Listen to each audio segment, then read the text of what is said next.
Pacific boils over. Hawaii. To Americans, an enchanting island territory 2,000 miles from the mainland. To the Japanese, Pearl Harbor, an enemy bastion. For 2 years, Europe has been at war, but in Honolulu, people talk of pineapples, sugarcane, money and tourists. The year is 1941. There is still time for one more aloha. Still time to enjoy tropical skies and sweet music, flowered leis, and the hula.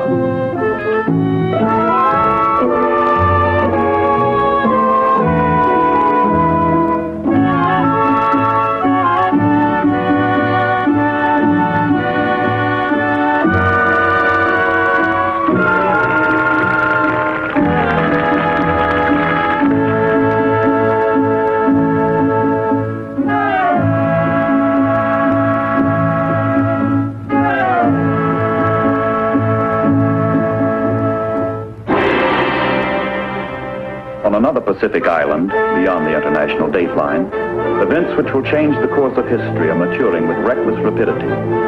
Tokyo, the brain of the Japanese Empire, looks brisk, efficient, modern, as is proper for the capital of the most thoroughly industrialized nation in the East. Simultaneously, two opposed levels of culture exist side by side, Oriental and Occidental. Social, economic, and religious ideas from an isolated past survive with superimposed industrial methods and Western ways. The face of Japan is baffling. A strange mixture of the very ancient with the brand new. But one face is familiar. The world has learned to recognize aggression. Japan is marching. Techniques she has learned so well from the West are harnessed into ideas cultivated in the East.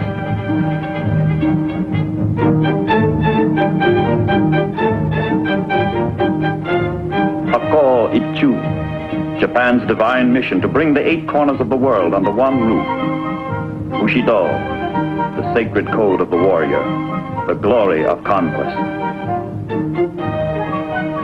First, Japan conquered Manchuria. Later, she struck China. Incident after incident, victory after victory, forging her new empire, the greater East Asia co-prosperity sphere. The world is beginning to catch the ominous sound of a strange new word, banzai. But behind bright banners and arrogant words, the Japanese High Command ponders a dilemma. To realize the dreams of conquest, the war machine must have the oil of Southeast Asia. Japan has none. With the European powers locked in a war of survival, America's Pacific Fleet is the major obstacle to Japanese domination of Asia and the Pacific. The ruling militarists hatch a fateful plan to eliminate the obstacle. Sink the United States Navy.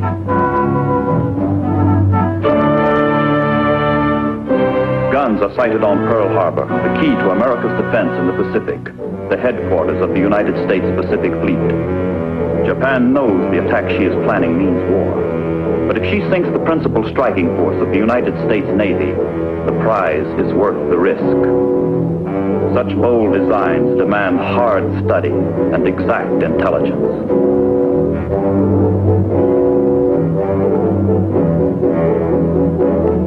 The Hawaiian Islands are scrutinized, especially Oahu, with its principal targets. Honolulu, Pearl Harbor, the major airfields, installations of every kind, ports, naval bases, warehouses, dry docks. Every military factor of importance is pinpointed for the coming attack.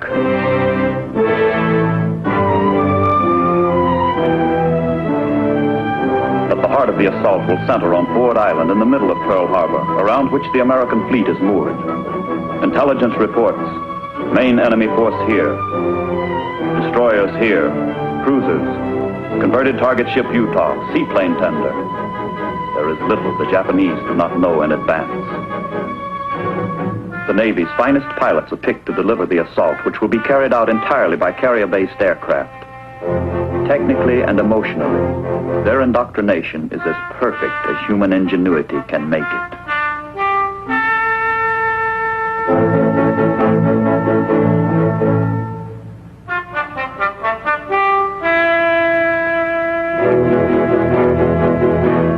late October 1941, dress rehearsals for the attack are secretly staged over terrain chosen for its resemblance to Pearl Harbor. Air crews hold repeated, highly realistic maneuvers, perfecting their teamwork, practicing approaches, sharpening their marksmanship. Plans and decisions become orders and action.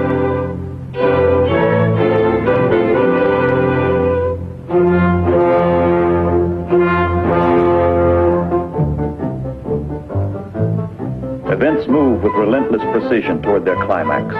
In early November, Admiral Yamamoto, designer of the Pearl Harbor attack, orders his striking force to advance into Hawaiian waters and, upon the very opening of hostilities, attack the main force of the United States fleet.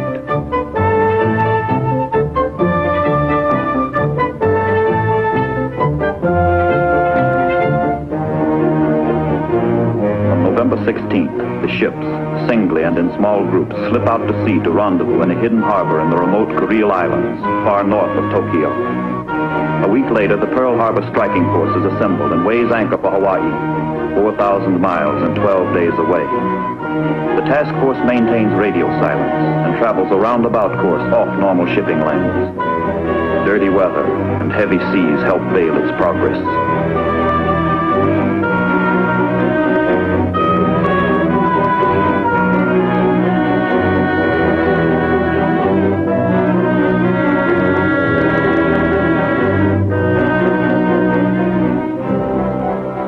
There has never before been so powerful a striking force in the Pacific. 2 fast battleships, 6 of Japan's newest and finest carriers, a screen of 8 destroyers, 3 cruisers and 3 submarines. Aboard the carriers are 40 torpedo bombers, 135 dive bombers, 104 horizontal bombers, and 81 strafing planes. A total of 360 aircraft. Preparing themselves for the attack, pilots pause at Shinto shrines to renew their dedication to the spirits of their ancestors.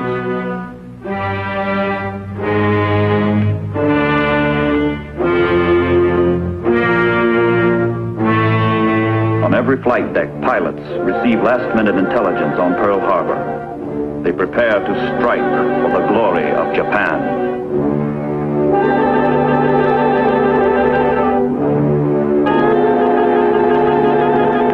Admiral Nagumo, commander of the task force, delivers a final message from Imperial headquarters in Tokyo. Niitakayama, nobore. Climb Mount Niitaka. The code to attack.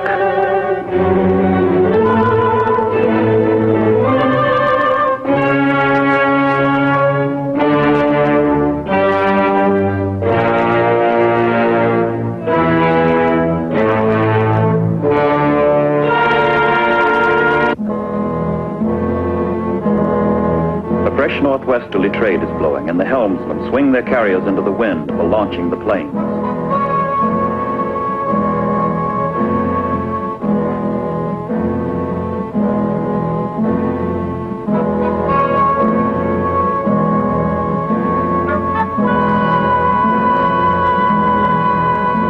Latitude 26 degrees north, longitude 158 degrees west. The launching point. Pearl Harbor lies 275 miles to the south. It is 0600. It is X Day.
5,000 miles away in Washington, it is almost noon. At the Navy Department, intelligence experts have had a puzzling Sunday morning. Some time ago, they broke Japan's most carefully guarded code. They've deciphered a dispatch from Tokyo to the Japanese embassy. Secret instructions reject America's request for mediation in the Far Eastern crisis. Order negotiations broken off. Exactly what this means, no one knows. The State Department is uneasy. Secretary Cordell Hull awaits another crucial conference with the Japanese ambassador and a special envoy from Tokyo scheduled for 1 o'clock. The Japanese ask for a 45-minute postponement, but there is no delay in the flight of their warplanes toward Hawaii.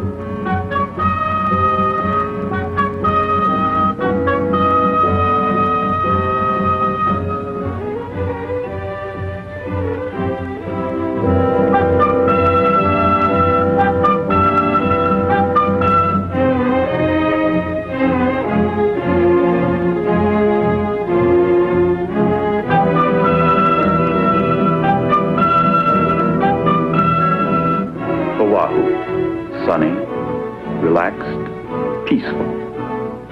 Flying weather good, visibility clear. Slowly life begins to stir on the island.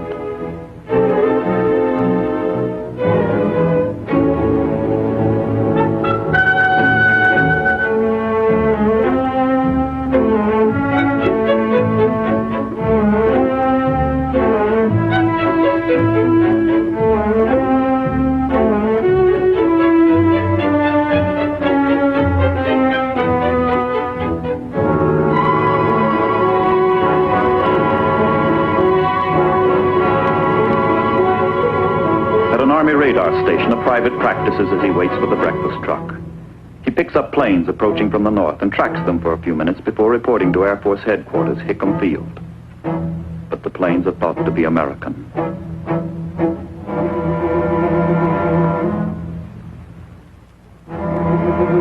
Ten minutes to 8.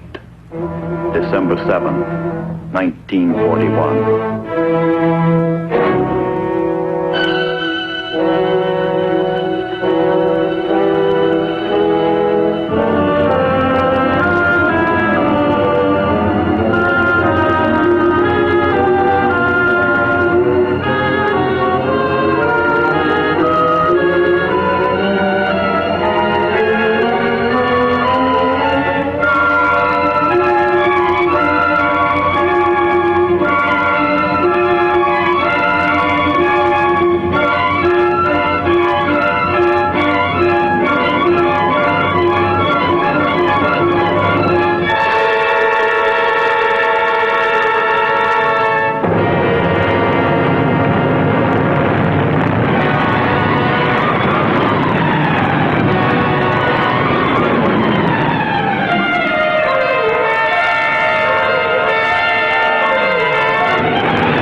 modern history has a war begun with so smashing a victory. In 1 hour and 50 minutes, the Japanese have sunk or shattered 8 battleships.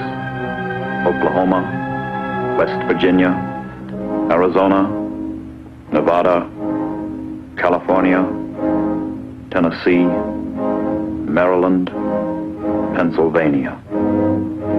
3 cruisers and 3 destroyers, and 4 smaller ships are sunk or battered.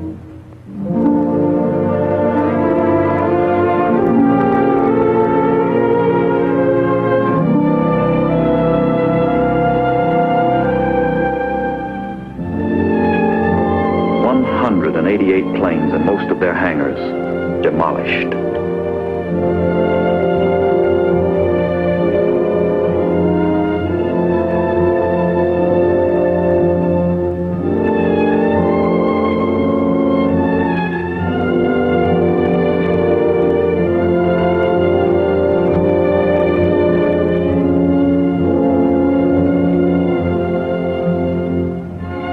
The Japanese have lost 29 planes.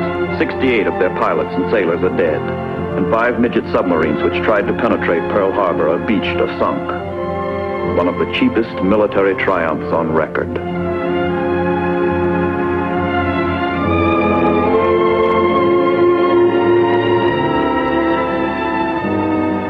Suffering, agony, death. 1,178 men wounded, 68 civilians dead, 109 Marines dead, 218 soldiers dead, 2,008 sailors dead.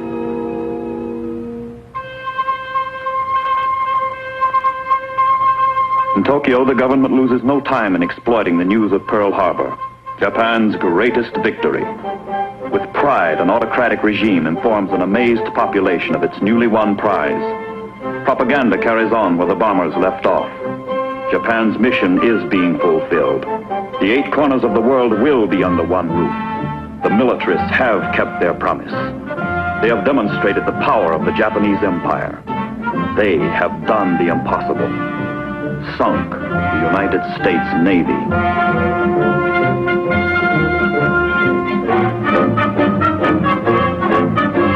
The head of their government, War Minister and Dictator Tojo, accepts the conqueror's laurels and rejoices with his subjects.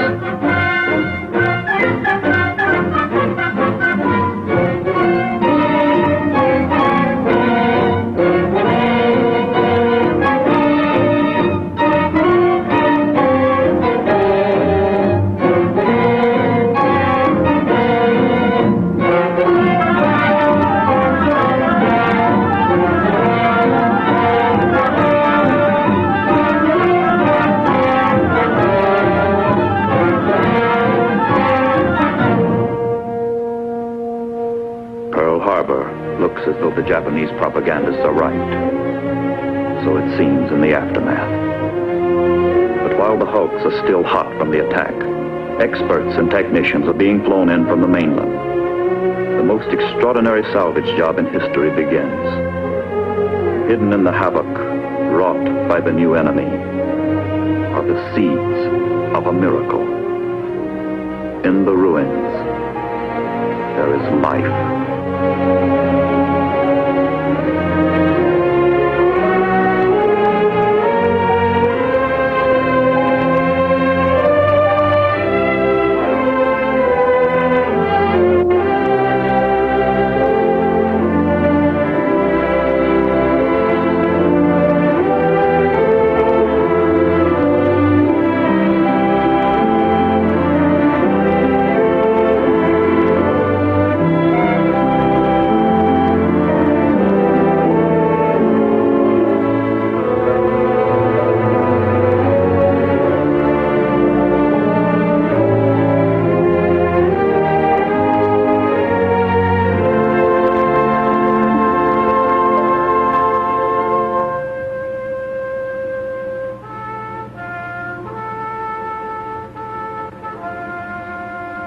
With the dead lies the vision of a shattered fleet. hidden in a pall of fire and smoke, and the vengeance of the United States.